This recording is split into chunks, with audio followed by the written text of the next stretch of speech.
C'est un mot, griffonné sur un bout de papier et accroché sur un pare-brise, qui conduit la police sur les lieux d'un meurtre. 2 ans plus tard, une seconde jeune fille est assassinée dans les mêmes circonstances. Sa mort va-t-elle permettre d'élucider le premier crime?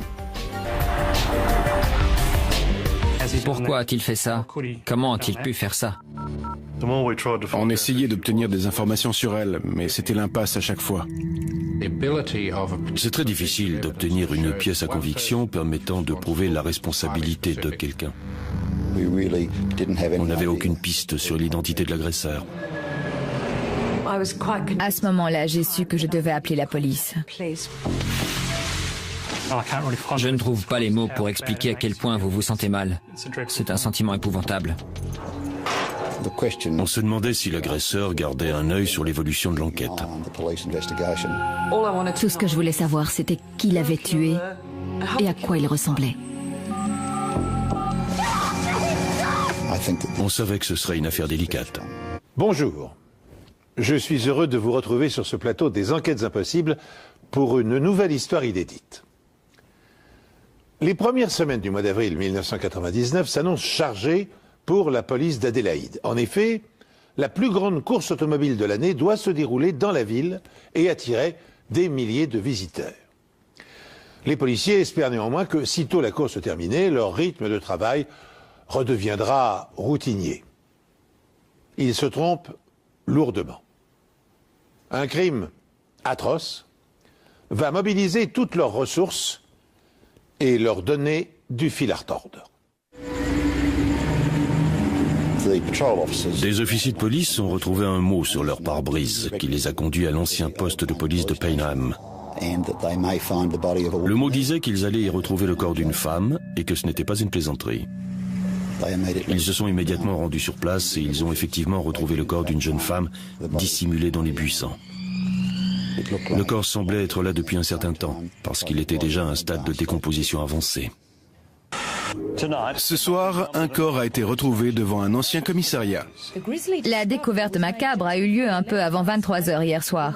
Le corps de la jeune femme en stade de décomposition avancée était dissimulé dans les buissons devant l'ancien commissariat. Les premiers éléments d'enquête penchent pour le meurtre. Quand on a vu que son jean était baissé et que ses sous-vêtements avaient été aussi retirés, tout portait à croire que la victime avait été agressée sexuellement avant d'être tuée.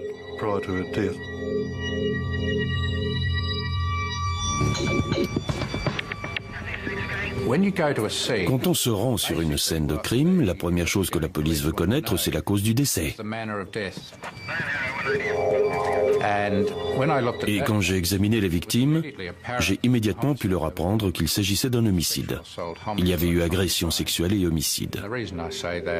Et je suis arrivé à cette conclusion par la présence d'un t-shirt qui avait été roulé et placé autour du cou de la victime. Cela indiquait qu'elle était morte étouffée. C'était un cas de strangulation. Elle a été étranglée avec ses propres vêtements. Après avoir déterminé la cause du décès de la jeune femme, les experts médico-légaux doivent encore être capables de répondre à 2 questions préalables avant de lancer leur enquête. Quelle est l'identité de la victime et à quelle date remonte sa mort? Les médecins légistes peuvent facilement déterminer l'heure de la mort quand elle a eu lieu dans les dernières 24 heures. Mais dans ce cas, la mort était beaucoup plus ancienne. Le corps était infesté de toutes sortes d'insectes. Je savais que je ne pouvais pas les aider. Je savais que c'était important, mais je ne pouvais rien faire pour eux. Alors je leur ai suggéré de faire appel à un entomologiste. Il est crucial d'estimer l'heure du décès. Et dans ce cas précis, il y avait des asticots sur le corps. C'est la partie la plus désagréable d'une enquête, mais d'un point de vue scientifique, les asticots peuvent permettre de déterminer le moment de la mort.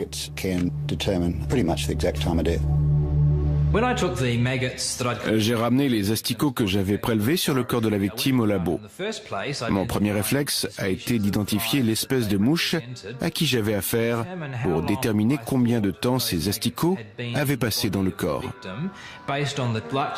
Je me suis basé sur les conditions de température dans lesquelles ces asticots ont vécu. Plus il fait chaud, plus les asticots vont se développer. Je me suis donc fié aux températures du corps ainsi qu'aux données météorologiques, autant qu'il a fait dans cette région quand le corps s'y trouvait. J'en ai tiré la conclusion que le corps avait été infesté par les mouches aux alentours du 13 avril au matin. Ce qui veut dire que la victime a été assassinée la veille, le lundi 12 avril, environ 5 jours avant que son corps ne soit retrouvé. Pour ce qui est de l'identité de la victime, on n'avait pas d'effet personnel. On savait juste que c'était une jeune femme blonde. On ne savait pas qui elle était. Mais quand j'ai fait l'autopsie, j'ai noté qu'il lui manquait 3 dents à la mâchoire supérieure et qu'elle avait des plombages en or. C'est suffisamment spécifique pour que la police puisse facilement l'identifier grâce à un avis de recherche. La victime mesure environ 1,62 m, elle avait les cheveux longs jusqu'aux épaules. Il y avait de nombreuses jeunes filles portées disparues qui correspondaient à cet avis de recherche. Mais grâce à son âge et à sa description générale, notre recherche s'est ciblée sur une jeune femme en particulier. Il s'agissait de Maya Jakic. En plus de son âge, de sa taille et de sa couleur de cheveux, l'avis de recherche indiquait que la jeune femme de 30 ans vivait près de la scène de crime. Et surtout, elle avait un bridge qui remplaçait 3 dents manquantes. Les experts ont examiné les radios dentaires et ont pu dire avec certitude qu'il s'agissait bien de Maya Jakic. Mais Maya a disparu depuis le 6 avril, 6 jours avant la date estimée du meurtre.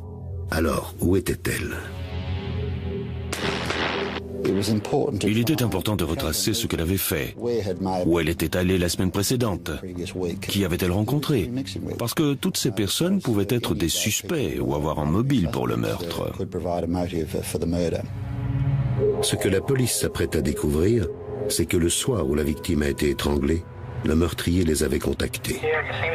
Il y a un corps dans les buissons, je ne suis pas sûr parce que je ne me suis pas approché. D'où appelez-vous ? Lorsque le corps décomposé de la jeune femme est retrouvé dans les buissons, la cause de la mort est claire. Elle a été sexuellement agressée avant d'être étranglée avec ses propres vêtements. Mais son identité n'a pu être établie que grâce à 3 dents manquantes. Je venais de faire à manger et j'étais en train de mettre la table. On regardait les infos et ce que j'ai vu a été un vrai choc pour moi. Le corps de Maya Jakic a été retrouvé samedi soir après la découverte d'un mot laissé sur le pare-brise d'une voiture de police au commissariat de Norwood. J'arrivais pas à y croire. J'ai failli me trouver mal parce que j'avais parlé à sa mère quelques jours plus tôt. On la cherchait. Sa mère est passée plusieurs fois devant l'endroit où son corps reposait sous les branches sans savoir que sa fille était juste là. En s'appuyant sur une analyse dentaire, les experts sont parvenus à identifier la victime. Il s'agit de Maya Jakic, une jeune femme d'origine croate.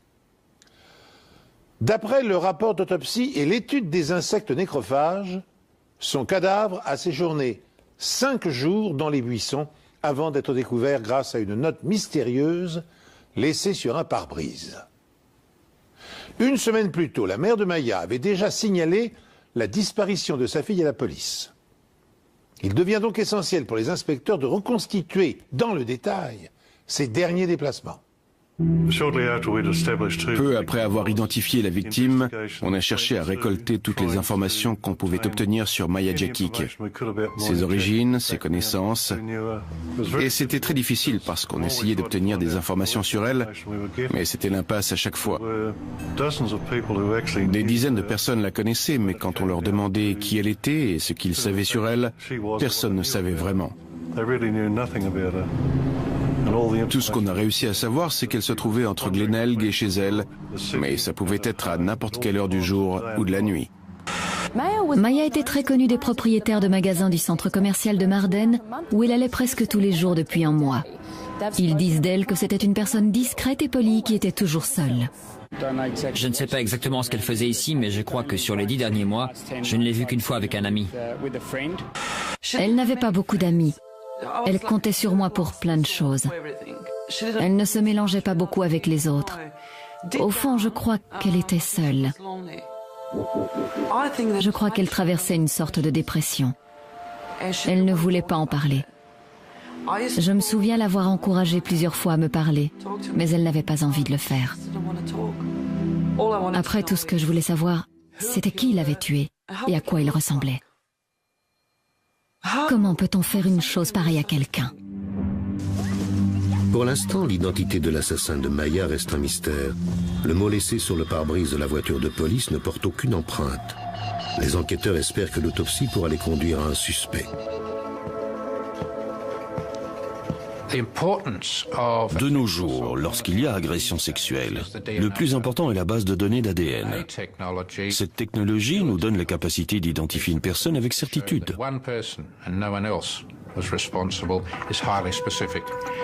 À ce stade, notre espoir était de retrouver des traces de sperme, des cheveux, des fibres ou n'importe quelle autre preuve qui serait entrée en contact avec la victime. Mais toutes les taches et les résidus que j'ai pu prélever lors de l'autopsie sont revenus négatifs.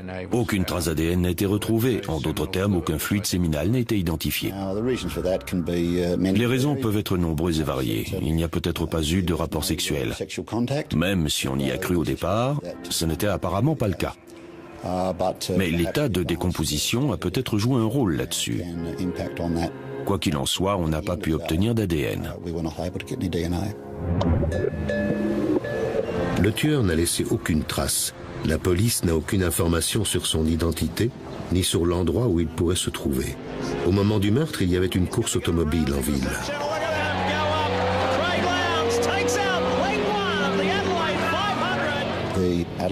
La course d'Adélaïde a attiré des gens de toute l'Australie et même du monde entier. C'est la course des supercars V8 que la foule est venue voir. Achetez le programme. L'ambiance est électrique.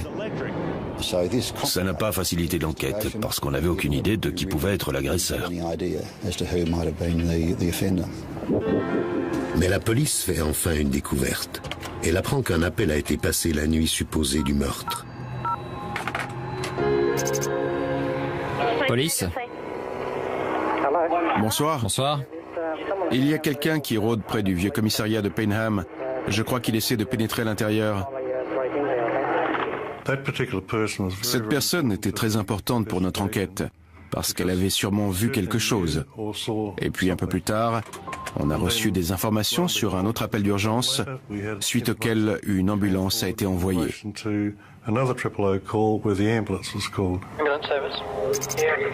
Près de l'ancien commissariat de Payneham, on dirait qu'il y a un corps dans les buissons. Je ne suis pas sûr parce que je ne me suis pas approché. L'appel a été passé le même soir. Je ne me suis pas approché, mais je suis juste à côté du commissariat. Dans les deux cas, la police et les secours se sont rendus au commissariat de police mentionné par l'inconnu. Mais il n'y avait aucun signe d'effraction, aucun corps. Et la police en a conclu que les appels n'étaient qu'une mauvaise farce. Le correspondant anonyme, l'homme qui a appelé la police pour signaler qu'un cadavre se trouvait à proximité du commissariat désaffecté, n'est-il qu'un cynique plaisantin?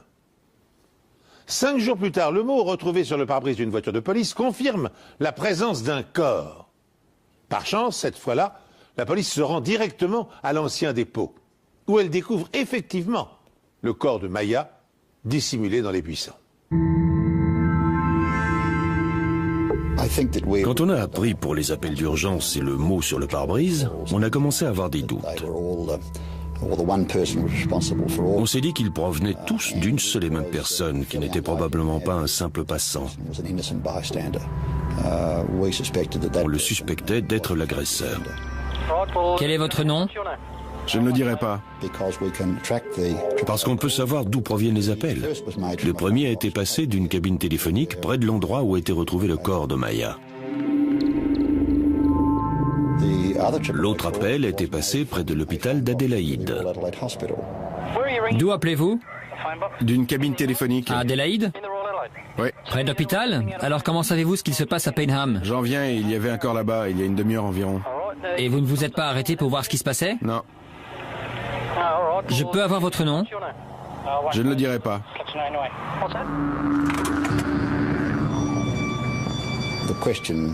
On se demandait si l'agresseur gardait un œil sur l'évolution de l'enquête. Est-ce qu'il guettait et observait la police? Maya Djakic, 30 ans, est morte étranglée. Son corps a été abandonné dans les buissons devant un ancien dépôt de la police. Le tueur a appelé la police 2 fois le soir du meurtre. Et 5 jours plus tard, les enquêteurs pensent que cette même personne a laissé un mot sur une voiture de patrouille. Mais hormis ce papier, il n'a laissé aucun indice sur son identité, excepté sa voix. Je viens de passer devant l'ancien commissariat de Payneham et je crois qu'il y a un corps. Il fallait absolument qu'on essaie d'identifier la voix de ces appels anonymes en demandant l'aide de la population. On n'avait jamais fait ça avant. On n'avait jamais fait un appel à témoins à partir d'une voix. Mais c'était tellement important qu'on savait que c'était ce qu'il fallait faire. Place au journal de Graham Goodings et de Jane Doyle. Nous vous demandons de bien regarder et d'écouter cette première histoire. Nous allons vous montrer un mot écrit sur un morceau de papier et vous faire écouter un enregistrement. L'un de ces 2 indices pourrait mener à l'assassin de Maya Djakic, dont le corps a été retrouvé à Payneham le mois dernier. Bonsoir. Bonsoir. Il y a quelqu'un qui rôde près du vieux commissariat de Payneham. Je crois qu'il essaie de pénétrer à l'intérieur. La police pense que la voix de cet homme est un indice vital dans l'affaire du meurtre de Maya Djakic. C'est la première fois que la police décide de publier un enregistrement dans le cadre d'un appel à témoins. On espère que quelqu'un va reconnaître la voix. Si vous avez une information, appelez Banque SA Crime Stopper. Des centaines d'appels arrivent, mais aucune piste solide. Certains disaient qu'il s'agissait d'une personne avec qui ils étaient allés à l'école, un voisin. Et pour de nombreuses raisons, ils pensaient que la personne qui avait écrit le mot et celle du téléphone étaient 2 personnes différentes. Mais malheureusement, ça ne nous a conduit nulle part. 2 semaines plus tard, l'opération est renouvelée. À court d'indices, la police fait une nouvelle fois appel à la population au sujet des mystérieux appels d'urgence. Même la récompense de plus de 60 000 € ne parvient pas à faire la différence. Il y a malheureusement des enquêtes qui bloquent à un stade où on a examiné absolument toutes les pistes et qu'elles se terminent toutes dans une impasse. Nous le savons aujourd'hui, la voix présente autant de caractéristiques que les traits du visage ou les empreintes digitales. C'est pourquoi, et pour la première fois dans l'histoire de la criminalité australienne, les enquêteurs utilisent un enregistrement vocal pour procéder à un appel à témoins. Malheureusement, cette innovation n'ayant donné aucun résultat, l'enquête est abandonnée après 2 ans d'efforts. Jusqu'à ce que la disparition de Megumi Suzuki, une étudiante japonaise de 18 ans, ne remette indirectement les enquêteurs sur la piste du meurtrier.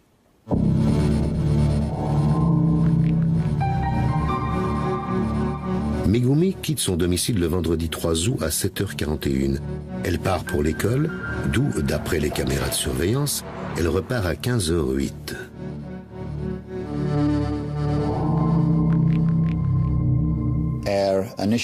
La première information qu'on a eue, c'est que Megumi avait été vue pour la dernière fois au centre commercial de Rundle, à la terrasse d'un café avec des amis. La dernière personne à l'avoir vue pense que Megumi se rendait ensuite à Grenville Street pour prendre le bus et rentrer chez elle. Mais Megumi n'est jamais rentrée chez elle ce vendredi-là. J'ai appelé la résidence universitaire et j'ai demandé si quelqu'un pouvait vérifier si elle était là. On m'a dit qu'elle n'était pas dans sa chambre et que rien n'avait bougé. Le lit n'avait pas été défait. Elle devait remplir un dossier à nous rendre, qui était toujours là depuis le vendredi.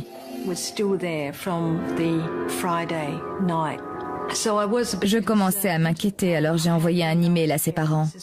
Sa mère m'a dit qu'elle n'allait nulle part sans son ours en peluche. Et c'est là que je me suis dit qu'il se passait quelque chose de grave. J'ai téléphoné à son ex-petite amie pour savoir s'il avait eu des nouvelles d'elle. Mais il m'a répondu que non, et que ça l'inquiétait parce qu'il s'appelait régulièrement. Pour lui, ce n'était pas normal.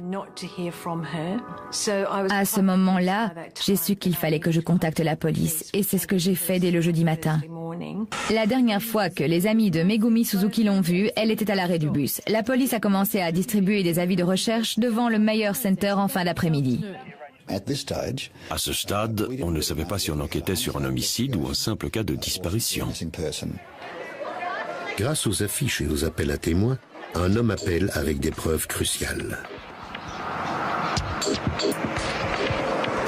Il travaille sur la maintenance de la ligne de bus que prend Megumi tous les après-midi.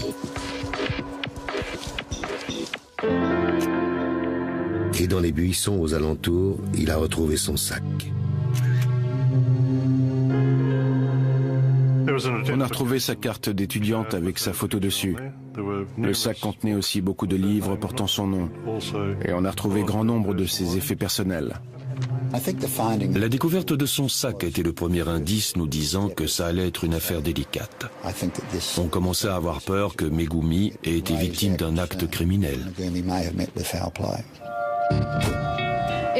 Une équipe de secouristes bénévoles et la police montée ont ratissé la zone. Des hélicoptères sont également intervenus. Il manquait des choses dans son sac. D'abord, il n'y avait plus son téléphone portable. Elle avait aussi un lecteur CD portable qui ne la quittait jamais, mais il n'y était plus non plus. Mais la police retrouve tout de même une carte bancaire et un ticket de bus qui conduit à un certain endroit, une station-service située à l'opposé de son domicile. Ça a éveillé notre curiosité. On s'est demandé ce qu'elle était allée faire là-bas, qui elle y avait rencontré, et comment ça pouvait nous aider dans notre enquête. Grâce à ses relevés bancaires, le caissier de la station pourrait nous dire à quelle heure elle était venue et ce qu'elle avait acheté. Elle a acheté une carte SIM pour son téléphone, ce qui nous a permis de retrouver son numéro et de tracer ses appels. Megumi a passé 12 appels ce soir-là, le dernier étant un SMS envoyé à son ex-petite amie qui habite juste à côté de la station-service. À partir de ce moment, on savait ce que Megumi était venue faire ici à cet endroit précis. Elle venait voir son petit ami. Megumi Suzuki a été aperçue vivante pour la dernière fois dans une station-service où elle a acheté une carte pour son téléphone. Le relevé de ses appels passés ce soir-là de son portable indique aux enquêteurs que la jeune fille a envoyé un SMS à son ex-petite amie. Ce dernier est-il impliqué d'une manière ou d'une autre dans sa disparition?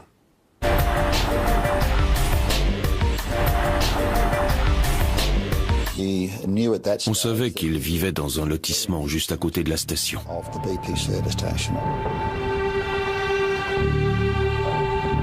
On est allé lui parler, il était avec des amis ce soir-là. Je crois qu'ils étaient au cinéma. Il a été très utile pour l'enquête. Il était bouleversé, il faisait tout ce qu'il pouvait pour aider la police et essayer de localiser Megumi. Une semaine plus tard, il a contacté la police parce qu'il avait retrouvé une petite culotte qui aurait pu lui appartenir.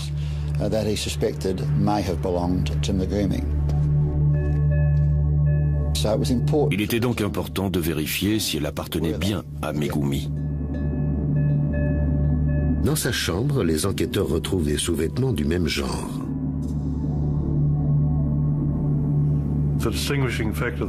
L'élément qui s'est démarqué, c'est que tous ces sous-vêtements, ou la majorité, étaient des ensembles. Et le soutien-gorge correspondant à cette culotte est introuvable. Mais grâce à des prélèvements, on a pu obtenir une correspondance ADN et confirmer qu'il s'agissait bien de sa culotte. C'est un signe inquiétant, surtout lorsque la petite culotte en question apparaît du jour au lendemain, tout comme le mot sur le pare-brise. On voulait savoir comment elle était arrivée là. Est-ce que quelqu'un l'y avait déposée? Avait-elle été déplacée par le vent? Mais sans la preuve que Megumi ait été victime d'un crime, Tout ce que la police peut faire, c'est continuer à solliciter la population. La police va commencer à enquêter dans les clubs de la ville dans l'espoir de retrouver l'étudiante japonaise Megumi Suzuki. La police va afficher l'avis de recherche dans toutes les discothèques et karaokés où Megumi avait l'habitude de se rendre. Même si nous avons des craintes, nous pensons qu'il y a encore une lueur d'espoir et on va continuer à travailler dans ce sens. Les parents de Megumi sont arrivés de Tokyo. Ils ont fait une déclaration dans laquelle ils remerciaient la police et comptaient sur la contribution de la population pour retrouver leur fille. Nous aimons notre fille, on espère avoir très vite de bonnes nouvelles. Et il semblerait que leurs prières aient été entendues. Un témoin et sa femme disent qu'ils se trouvaient à quelques mètres de la jeune fille devant l'Arkabar Hotel à 11h30 ce matin. Des voitures de police ont sillonné la zone. Les rues ont été fermées pendant que les unités canines et les policiers fouillaient les maisons et interrogeaient les résidents. Ce témoignage venait de quelqu'un qui connaissait Megumi et qui s'occupait de la résidence universitaire. Je lui ai parlé, les autres policiers lui ont parlé, et on était presque sûr que la jeune fille qu'il avait vue était bien Megumi. Et ça nous a soulagés parce qu'on a su qu'elle était encore en vie. Je suis contente que quelqu'un l'ait vue parce que ça veut dire qu'elle n'est pas morte et c'est le principal. C'est une bonne nouvelle. C'est bien que ses parents sachent qu'elle va bien parce que personne n'aimerait être à leur place en ce moment. Les parents de la jeune Megumi se sont adressés à leur fille pour lui demander de se présenter à la police. Mais Megumi ne se manifestera jamais et plus personne ne la reverra. À ce stade, on avait l'espoir de la retrouver en vie. Mais tout s'est écroulé. On ne peut pas imaginer l'horreur que ses parents ont vécue à ce moment-là.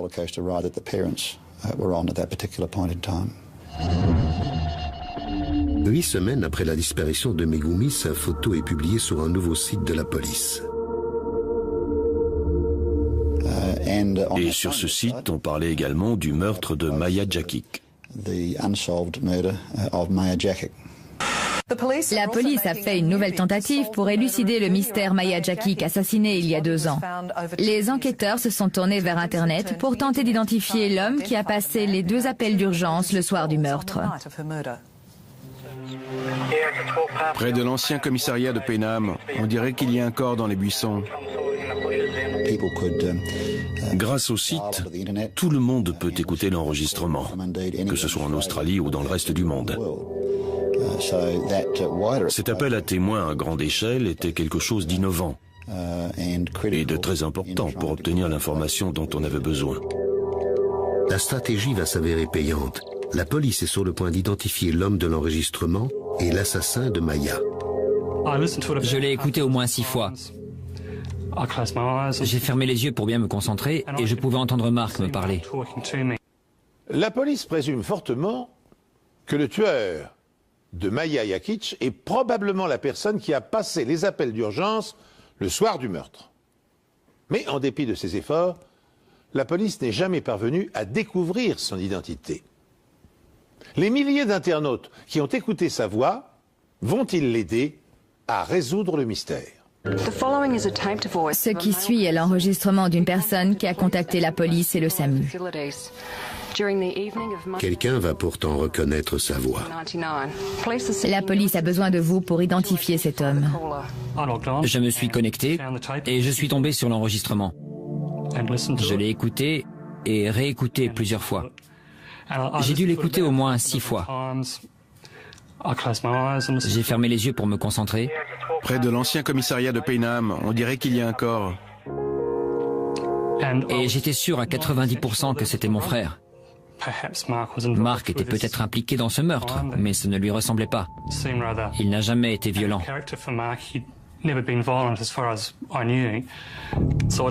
Alors j'ai réécouté l'enregistrement. Et je me souviens m'être éloigné en fermant les yeux pour prendre un peu de distance avec la voix. Il y a quelqu'un qui rôde près du vieux commissariat de Penam. À l'intérieur? Non, autour. Et quand j'ai entendu cette voix, c'était comme si j'avais Mark en face de moi. Alors j'ai décidé d'aller au commissariat. Et si je me trompais, tant pis. Je n'aurais fait aucun mal. Et si j'avais raison, il fallait qu'il le sache. Stephen Rust nous a dit qu'il était parti à l'étranger pendant plusieurs années et qu'il était revenu il y a peu. Il a vu l'appel à témoins sur le site et il a entendu la voix. Il y a quelqu'un qui rôde près du vieux commissariat de Payneham. Et je voyais qu'il était confronté à un dilemme parce que la voix qu'il pensait avoir identifiée était celle de son frère Mark Rust. Mark Rust était connu des services de police. Il figurait dans nos fichiers pour des délits sexuels moins graves. C'était un sentiment très désagréable de me dire que Mark avait peut-être dépassé les limites parce que ça faisait tellement longtemps qu'il avait des problèmes avec la police et il avait déjà fait de la prison avec sursis. La famille savait qu'il était en train de devenir quelqu'un de plus en plus mauvais et qu'il finirait par faire quelque chose de terrible et qu'il finirait ses jours en prison. Mais au fond, on espérait encore qu'il n'en arrive jamais là. Alors quand on a su avec certitude que Mark était coupable, c'était vraiment horrible. Ça nous a laissé un goût amer. Même si la police est persuadée que l'homme du téléphone est bien Mark Rust, les preuves sont insuffisantes pour procéder à son arrestation. Il faut aussi prouver que le mot laissé sur la voiture de police a bien été écrit de sa main. Stephen Rust fournit donc à la police une lettre de son frère pour faire une comparaison graphologique. Notre travail consistait à étudier l'écriture et déterminer si les deux documents avaient été écrits par la même personne. L'une des marques les plus frappantes était les deux barres sur les T, et elles apparaissaient sur les deux documents. L'autre caractéristique était l'écart entre les lettres dans certains mots. Elles étaient très serrées et se chevauchaient. Et tous les mots qui ont pu être comparés, comme les mots de liaison, étaient identiques.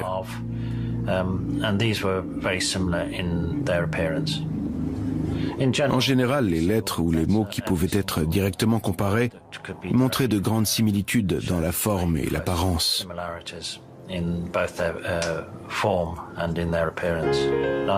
J'étais convaincu que la personne qui avait écrit la lettre et celle qui avait laissé le mot sur la voiture de patrouille étaient une seule et même personne. Après avoir évalué toutes les preuves, on savait qu'on avait un dossier d'accusation suffisamment solide. Et on a pu procéder à l'arrestation. Un homme de 37 ans a été arrêté pour le meurtre de Maya Jakic, 2 ans après le crime. Hier, en fin d'après-midi, à Port Augusta, la police a procédé à l'arrestation d'un homme. La police retrouve Mark en prison. Du harcèlement sexuel, il est passé au viol. L'accusé est en détention provisoire dans une prison située à 300 km de l'endroit où Maya a été assassinée. La police est convaincue qu'il existe un lien entre Maya Jakic et l'accusé. Ses parents ont été contactés en Croatie et se disent soulagés de savoir que son meurtrier ait été arrêté. Peu après sa mise en examen et son retour à la prison de Port Augusta, Mark a eu besoin de se confier à quelqu'un. Il était sous le choc de l'arrestation. Un informateur nous a contactés et nous a communiqué des éléments très importants. L'accusé du meurtre de Maya Jakic, Mark Rust, refuse, dans un premier temps, de répondre aux questions des policiers. Mais de retour en prison, et alors que la pression exercée sur lui augmente, ses nerfs finissent par lâcher. D'après l'informateur, Mark a dit qu'il avait vu une grande femme blonde marcher sur Payneham Road. Il lui a parlé.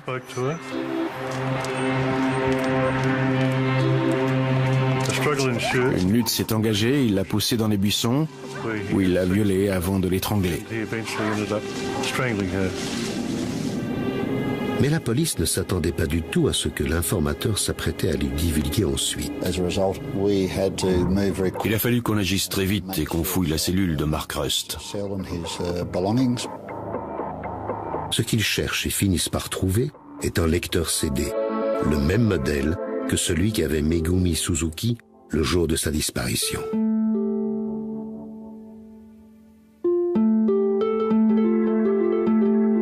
On a appelé sa mère au Japon et elle nous a donné toutes les informations nécessaires concernant le lecteur CD, dont la principale, le numéro de série.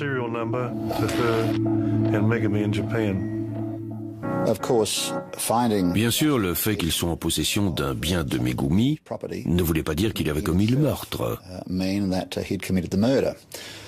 Et même si c'était un élément important, les enquêteurs ont encore beaucoup de travail devant eux. Mark Rust est arrêté et condamné pour le meurtre de Maia Jakic. Son frère a identifié sa voix sur l'enregistrement de l'appel d'urgence et son écriture correspond parfaitement à celle du mot laissé sur le pare-brise de la voiture de police. Maintenant, Mark est également suspect dans la disparition de Megumi Suzuki. Son lecteur CD a été retrouvé dans sa cellule suite à l'appel d'un informateur. L'informateur nous a également dit que Mark avait été en contact avec Megumi, qu'il l'avait approché. Il l'a violée et lui a demandé de ne pas le regarder. Elle l'a regardé, elle a vu son visage et il a voulu l'étrangler.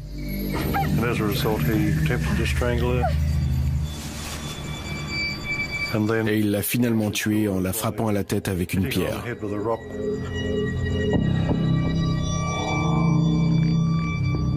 On a aussi appris que Megumi avait été tué dans un terrain vague.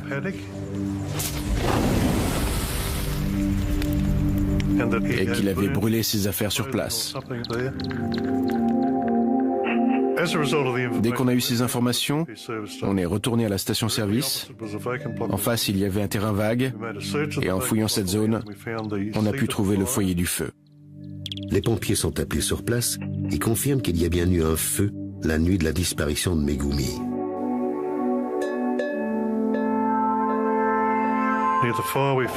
Sur place, on a trouvé une pierre qui pouvait être l'arme du crime. On a trouvé des morceaux de vêtements brûlés et des bracelets.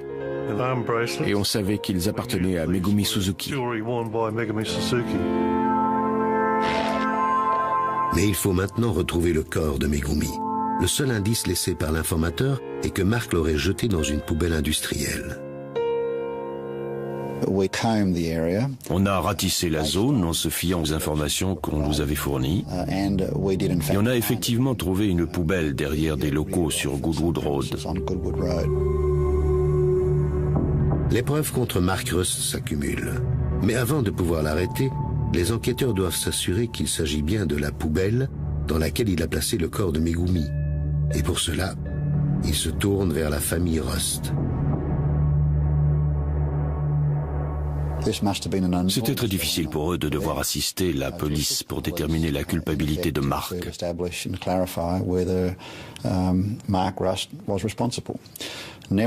Malgré tout, ils ont accepté de nous aider et nous ont confirmé que la poubelle avait un hippopotame dessiné sur le côté.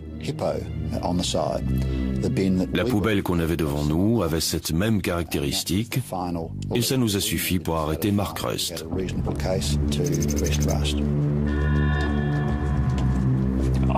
J'ai été choqué par l'histoire de Maia Jakic parce qu'on ne s'y attendait pas du tout.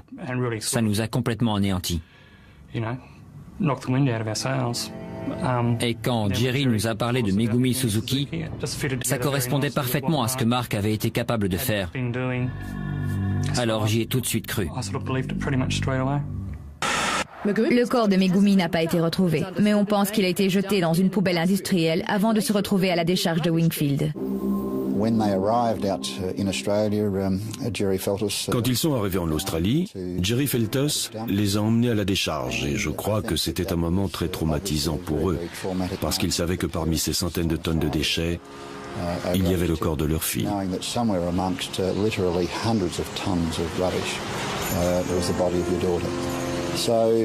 On a fait tout notre possible pour retrouver le corps de Megumi. C'était notre priorité. Les recherches pour retrouver le corps de la jeune étudiante japonaise de 18 ans, Megumi Suzuki, ont commencé à la décharge de Wingfield. Le corps de Megumi est arrivé à la décharge il y a 4 mois et il faut décharger un grand nombre de déchets compactés avant d'atteindre le niveau où le corps de Megumi est susceptible de se trouver. On a dû fouiller chaque paquet.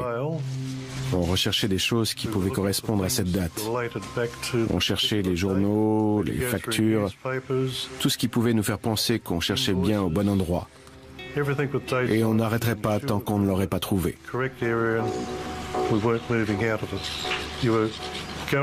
On cherchait tout ce qui pouvait nous mener sur la bonne piste. Après 11 jours et plusieurs dizaines de tonnes de déchets remués, les recherches progressent et le corps de Megumi est enfin retrouvé.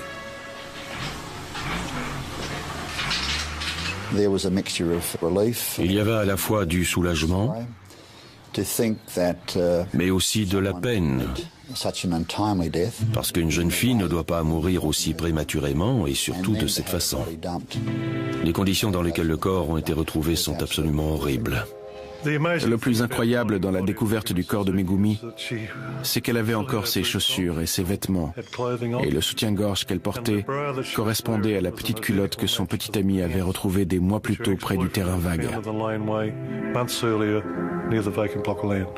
Après avoir retourné et fouillé plus de 10 000 tonnes d'ordures dans la décharge, les policiers sont parvenus à retrouver le cadavre de la jeune japonaise. Ils disposent cette fois des preuves matérielles suffisantes pour établir la culpabilité de Rust. Pour autant, ce dernier refuse toujours d'avouer son crime, tout comme il nie toute implication dans celui de Maya Yakic. Puis, le temps fait son œuvre.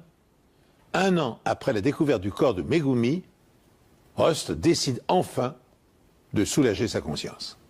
Rebondissement dans l'affaire du meurtre de l'étudiante japonaise Megumi Suzuki. Un homme de 37 ans de la banlieue nord-est a plaidé coupable. Je sais que tu l'as fait. Tu sais que tu l'as fait. Et tu dois avouer pour éviter un procès trop long à ces pauvres familles.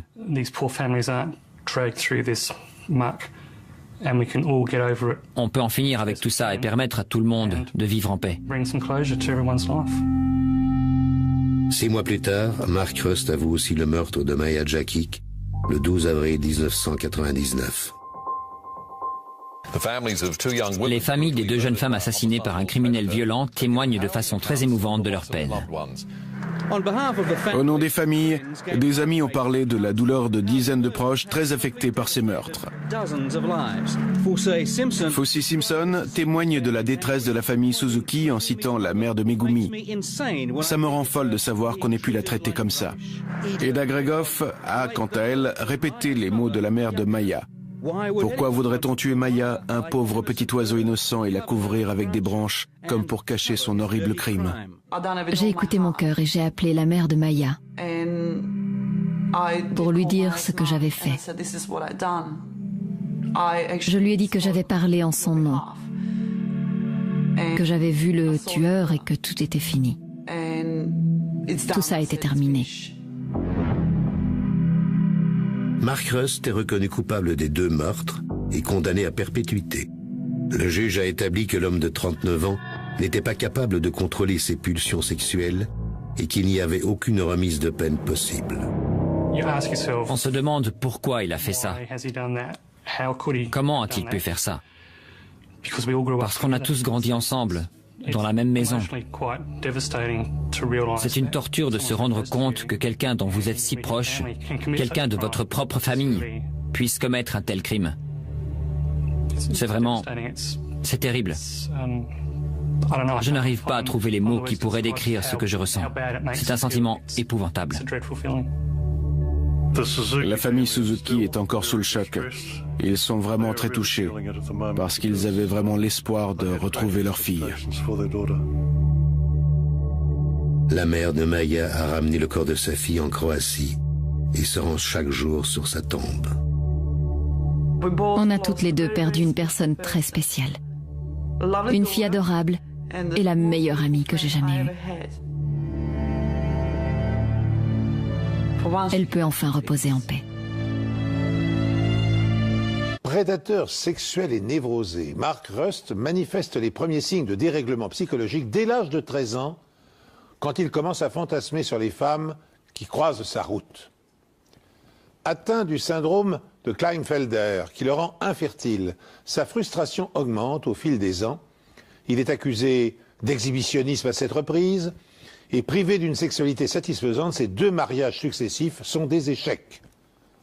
Rust est ensuite emprisonné pour avoir déclenché un incendie criminel dont les dégâts s'élèvent à plus de 600 000 $.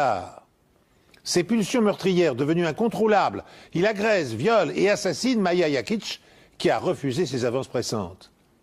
Moins de 15 jours après avoir tué Megumi Suzuki, il incendie un immeuble et viole la fonctionnaire qui se trouve dans un bureau. Miraculeusement épargnée, cette dernière parvient à relever le numéro d'immatriculation de sa voiture. Ajoutée aux indices recueillis par la police, cette information contribue à son arrestation. Examiné à 2 reprises par des psychiatres au cours de son procès, Mark Rust est décrit comme un individu extrêmement dangereux. Il y a de fortes probabilités pour que le patient récidive s'il devait un jour être remis en liberté, a signifié au juge l'un des médecins. Ce diagnostic a sans doute entraîné la condamnation à une peine de détention à perpétuité sans possibilité de liberté conditionnelle. C'est sur le portrait terrifiant de cet homme que se referme cette émission. Je vous remercie de l'avoir suivi et je vous donne rendez-vous prochainement sur cette antenne pour une nouvelle enquête impossible.